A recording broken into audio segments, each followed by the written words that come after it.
Assalamualaikum warahmatullahi wabarakatuh. Izinkan saya memperkenalkan diri. Nama saya Azan Fazanifan dari kelas 12 2IB. Di sini saya akan melaporkan hasil tugas pribadi saya dalam mata pelajaran PKK. Tanpa berlama-lama lagi, langsung saja ke pembahasannya. Di sini saya memulai dengan bandbox laser grafir. Bandbox ini digunakan untuk mengontrol alat laser grafir lewat laptop atau komputer yang lain.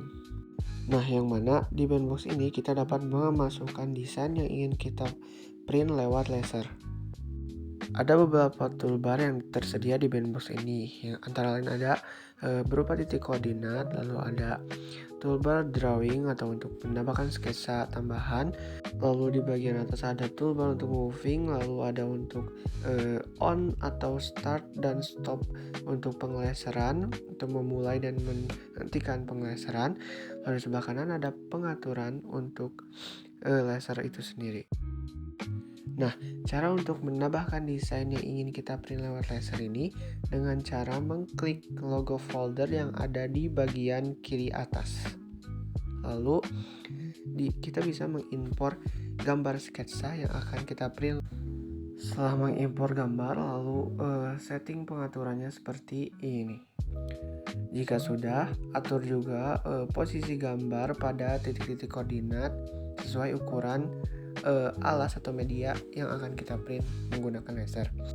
Setelah semua siap, kita bisa mulai men-laser. Tapi sebelum itu, siapkan terlebih dahulu media yang akan digunakannya.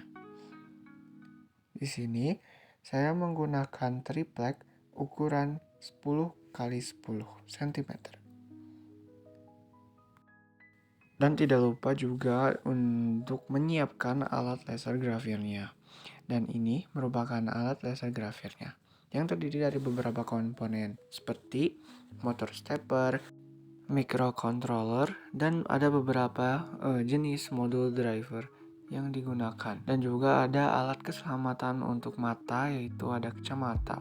Jika semua sudah disiapkan, kita bisa mulai melaser grafir dengan menghubungkan laptop yang kita gunakan menggunakan kabel USB.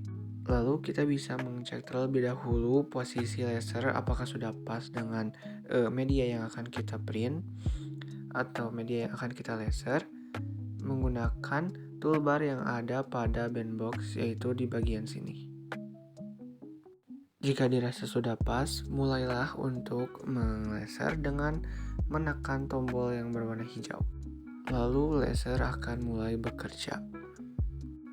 Dan ini merupakan gambaran bagaimana laser bekerja melalui software bandbox, yang mana laser akan melaser bagian atau media mulai dari bagian-bagian yang mudah atau bagian-bagian pinggir, lalu akan lanjut ke bagian-bagian yang lebih sulit atau ke detail-detail kecil. Akan terdapat indikator kerja seperti ini, yang mana laser di bagian berwarna biru laser sudah memprint bagian-bagian tersebut. Dan jika selesai melaser, laser atau sistem akan berhenti secara otomatis. Dan ini hasil dari laser yang telah selesai. Kita move on ke pembuatan 3D printer. Yang pertama, di sini kita akan membuat desainnya terlebih dahulu. Saya akan membuat gantungan kunci, mendesain menggunakan software SketchUp.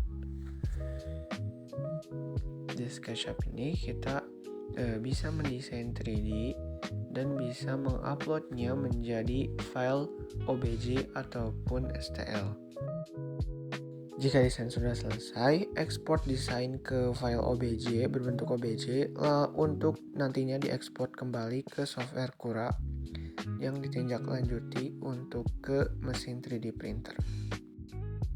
Setelah file 3D telah selesai, kita lanjut ke software Cura untuk mulai men-commissioning atau mengimport file 3D kita menjadi file G-code yang nantinya akan bisa di-print oleh mesin 3D printer. Nah, ini merupakan tampilan dari software Cura. Yang pertama, kita harus ke bagian toolbar machine, lalu add new machine. Ini adalah hal hal yang pertama harus dilakukan ketika pertama kali membuka Cura. Setelah itu, kita klik next dan select mesin yang di bagian order. Nah, setelah order, lalu kita next, dan di order machine information kita pilih yang custom. Lalu kita next lagi. Nah, di bagian sini kita sesuaikan ukuran atau jangkauan 3D printer. Dan jangkauan 3D printer yang saya gunakan adalah 200 x 200 mm atau 20 x 20 cm. Setelah sudah, kita setting bagian di bagian basic, quality, fill, span, dan temperatur. Di bagian layer height kita ubah menjadi 0,2, lalu cell thickness 0,8, dan enable checknya kita centang. Lalu di bagian fill, bottom atau top thickness-nya kita ubah menjadi 1,2 mm, dan fill density-nya saya menggunakan 5%. Lalu di bagian speed dan temperatur kita ubah menjadi 50 mm atau per second, lalu temperaturnya 210 derajat. Bagian supportnya everywhere, platformnya non, dan filament. Di bagian filament 1,75 dan flow-nya 100%. Jika sudah, kita langsung ke bagian advanced. Di bagian advanced, mesin size atau nozzle size-nya kita ubah menjadi 0,4, lalu speed-nya 40 mm per second, dan distance-nya 2 mm. Dan di bagian quality-nya, di initial layers-nya 0,3 dan 100%, lalu cut off 0, dan dual extrusion-nya 0,15. Speed-nya 150 second, dan bottom layer-nya 15, dan minimal layer time-nya 33 second. Jika sudah, kita bisa mulai mengimport desain kita di bagian load di sini. Klik load, lalu kita pilih file 3D kita yang telah diubah menjadi file OBJ. Kita pilih filenya.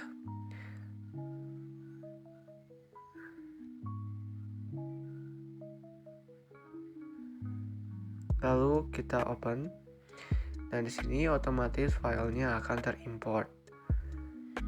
Nah, karena di sini agak kurang memungkinkan untuk memprint dalam posisi seperti ini, kita bisa merotate-nya dengan mengklik objek. Kalau kita klik bagian option rotate, lalu kita putar ke bawah.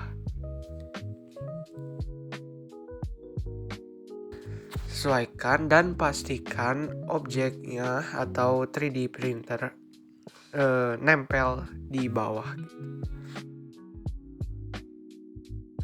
Setelah dipastikan menempel, di sini ada pemberitahuan atau informasi berapa lama ini akan memproses print. Itu ada 1 jam 45 menit perkiraannya, memakan 7,54 meter, 22 gram filament yang digunakan. Nah, kita juga bisa melihat layers per layers, bagaimana 3D printer akan memprint objek kita. Dan di sini ada sebanyak 52 layer.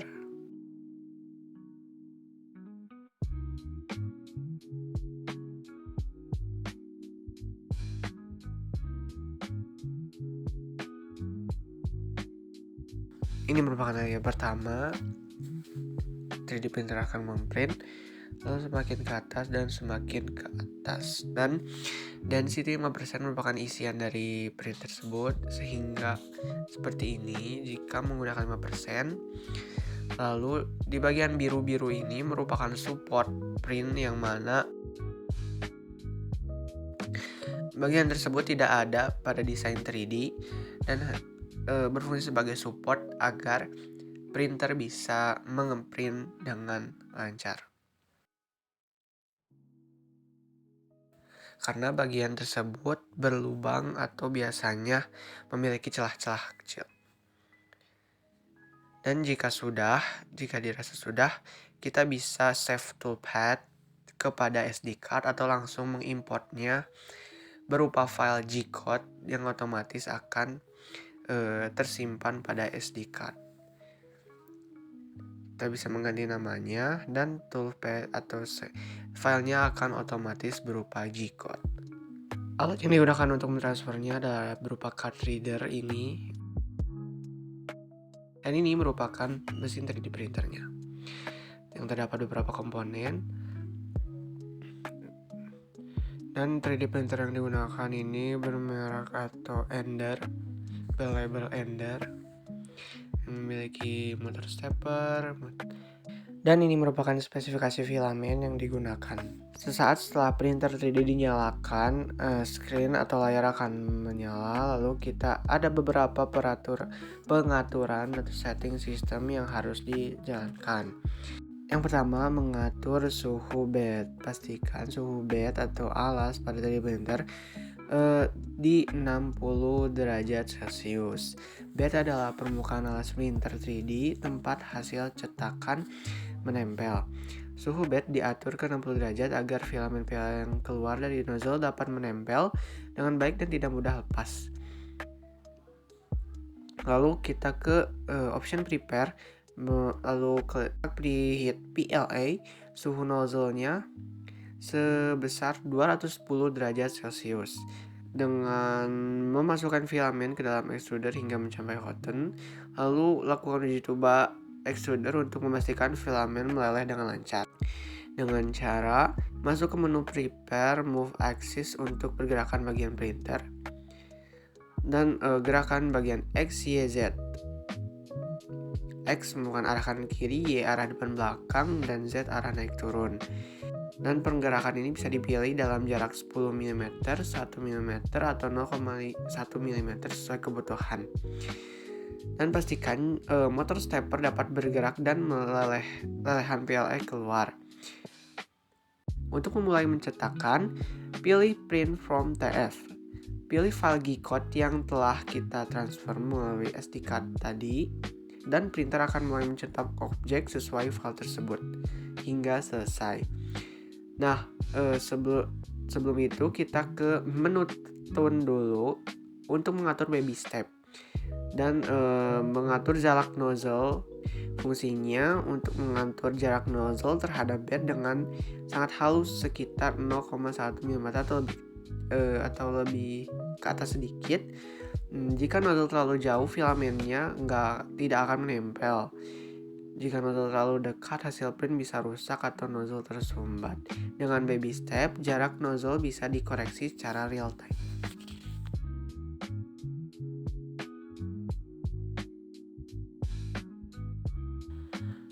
Nah, dan ini merupakan proses dari printer 3D yang sedang berlangsung. Di bagian layar sini menunjukkan bahwa ada beberapa indikator sudah seberapa persen atau sudah seberapa jauh dan sudah seberapa lama 3D printer memproses.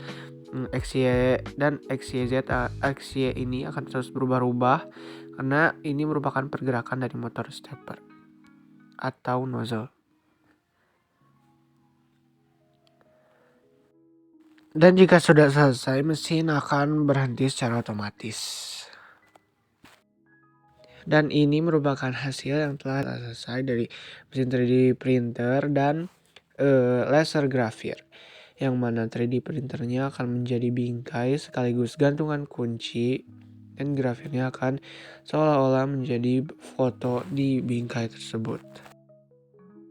Sekian laporan dari saya, terima kasih. Mohon maaf apabila ada kesalahan. Wassalamualaikum warahmatullahi wabarakatuh.